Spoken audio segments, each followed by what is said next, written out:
Robert ഗ്രീനിന്റെ the 48 loss of power എന്ന പുസ്തകത്തിലെ 23ാമത്തെ നിയമം നിങ്ങളുടെ ശക്തികളെ കേന്ദ്രീകരിക്കുക. നിങ്ങൾക്ക് ചുറ്റുമുള്ളവർ ഈ പുസ്തകത്തിലെ തന്ത്രങ്ങൾ ഉപയോഗിച്ചേക്കാം. അവരുടെ ഓരോ നീക്കവും ശ്രദ്ധിക്കുക. അധികാരത്തിന്റെ ഈ നിയമങ്ങൾ നിങ്ങളെ ഉയർന്ന സ്ഥാനങ്ങളിലെത്തിച്ചേക്കാം, എന്നാൽ അത് നിങ്ങളുടെ സൗഹൃദങ്ങളെയും സമാധാനത്തെയും നഷ്ടപ്പെടുത്തിയേക്കാം. ആയതിനാൽ നിങ്ങൾക്ക് ഉണ്ടാവുന്ന നഷ്ടങ്ങൾക്ക് ഞങ്ങൾ ഒട്ടും ഉത്തരവാദികളായിരിക്കില്ല. ഈ നിയമം പറയുന്നത് നിങ്ങളുടെ ശക്തികളെയും ഊർജ്ജത്തെയും ഒരു ലക്ഷ്യത്തിൽ മാത്രം കേന്ദ്രീകരിക്കുക എന്നതാണ്.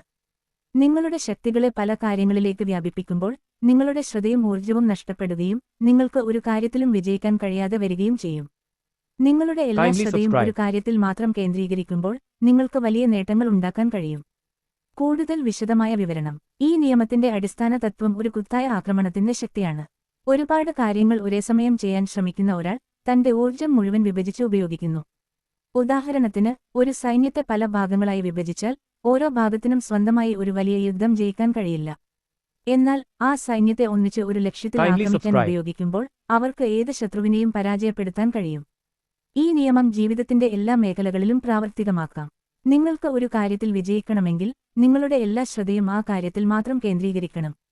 നിങ്ങളുടെ സമയവും പണവും കഴിവും ഒരു ലക്ഷ്യത്തിൽ മാത്രം ഉപയോഗിക്കുക. ഈ നിയമം പാലിക്കുന്നതിലൂടെ നിങ്ങൾക്ക് വലിയ വിജയം നേടാൻ കഴിയും. നിങ്ങളുടെ ഊർജ്ജം മുഴുവൻ ഒരു കാര്യത്തിൽ കേന്ദ്രീകരിക്കുമ്പോൾ നിങ്ങൾക്ക് അതിൽ മികവ് പുലർത്താൻ കഴിയും.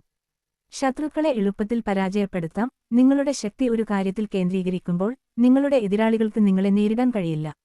നിങ്ങളുടെ ലക്ഷ്യങ്ങൾ വേഗത്തിൽ നേടാം. നിങ്ങൾ നിങ്ങളുടെ ലക്ഷ്യങ്ങൾ ഒരു കാര്യത്തിൽ മാത്രം കേന്ദ്രീകരിക്കുമ്പോൾ നിങ്ങൾക്ക് അവ വേഗത്തിൽ നേടാൻ കഴിയും. ചുരുക്കത്തിൽ, നിങ്ങൾ ഒരുപാട് കാര്യങ്ങൾ ചെയ്യാൻ ശ്രമിക്കുന്നതിനു പകരം നിങ്ങളുടെ എല്ലാ ഊർജ്ജവും ഒരു കാര്യത്തിൽ മാത്രം കേന്ദ്രീകരിക്കുക.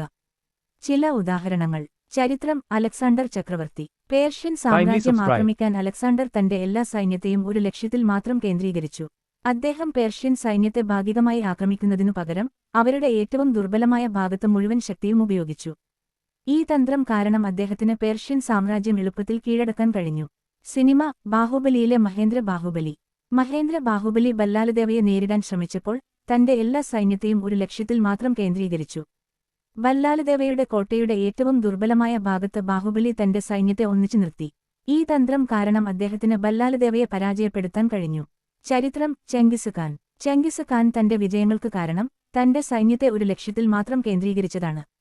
അദ്ദേഹം തന്റെ സൈന്യത്തെ പല ഭാഗങ്ങളായി തിരിക്കാതെ ഒരുമിച്ച് ആക്രമണത്തിന് ഉപയോഗിച്ചു. ഈ തന്ത്രം കാരണം അദ്ദേഹത്തിന് വലിയ സാമ്രാജ്യങ്ങൾ സ്ഥാപിക്കാൻ കഴിഞ്ഞു. സിനിമ. 300. സ്പാർട്ടൻസ് പേർഷ്യൻ സൈന്യത്തെ നേരിട്ടപ്പോൾ അവർ ഒരു ചെറിയ സ്ഥലത്ത് തങ്ങളുടെ സൈന്യത്തെ കേന്ദ്രീകരിച്ചു. ഈ തന്ത്രം കാരണം അവർക്ക് പേർഷ്യൻ സൈന്യത്തിന്റെ മുഴുവൻ ശക്തിയെയും നേരിടാൻ കഴിഞ്ഞില്ല. അവർക്ക് വിജയിക്കാൻ കഴിഞ്ഞത് അവരുടെ ശക്തികളെ ഒരു ചെറിയ സ്ഥലത്ത് കേന്ദ്രീകരിച്ചതുകൊണ്ടാണ്. ചരിത്രം. Thomas Edison. തോമസ് എഡിസൺ പല കാര്യങ്ങളിൽ ശ്രദ്ധിക്കുന്നതിനു പകരം തന്റെ മുഴുവൻ ശ്രദ്ധയും വൈദ്യുതി കണ്ടുപിടിക്കുന്നതിൽ കേന്ദ്രീകരിച്ചു. അദ്ദേഹത്തിന്റെ ഈ കേന്ദ്രീകരണം അദ്ദേഹത്തിന് ഒരുപാട് കണ്ടുപിടുത്തങ്ങൾ നടത്താൻ സഹായിച്ചു. സിനിമ. Harry Potter. ഹാരി പോട്ടർ വോൾഡ്മോർട്ടിനെ നേരിടാൻ ശ്രമിച്ചപ്പോൾ അവൻ വോൾഡ്മോർട്ടിനെ ഇല്ലാതാക്കാൻ ഒരു ലക്ഷ്യത്തിൽ മാത്രം കേന്ദ്രീകരിച്ചു. ഹാരിക്ക് തന്റെ എല്ലാ സുഹൃത്തുക്കളെയും ഉപയോഗിച്ച് വോൾഡ്മോർട്ടിനെ നേരിടാൻ കഴിഞ്ഞില്ല. ഈ കേന്ദ്രീകരണം കാരണം അവന് വിജയിക്കാൻ കഴിഞ്ഞു. ചരിത്രം. Winston Churchill. രണ്ടാം ലോകമഹായുദ്ധകാലത്ത് ചർച്ചിൽ തന്റെ എല്ലാ ശക്തികളും ഒരു ലക്ഷ്യത്തിൽ മാത്രം കേന്ദ്രീകരിച്ചു. നാസി ജർമ്മനിയെ പരാജയപ്പെടുത്താൻ അദ്ദേഹം തന്റെ രാജ്യത്തെ മുഴുവൻ ശക്തിയും ഉപയോഗിച്ചു.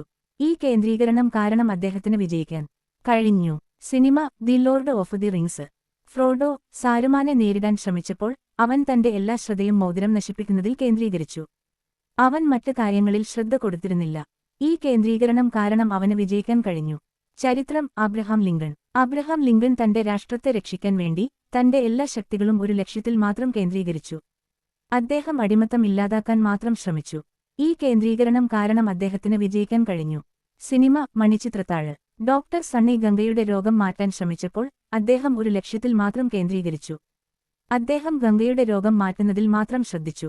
ഈ കേന്ദ്രീകരണം കാരണം അദ്ദേഹത്തിന് വിജയിക്കാൻ കഴിഞ്ഞു.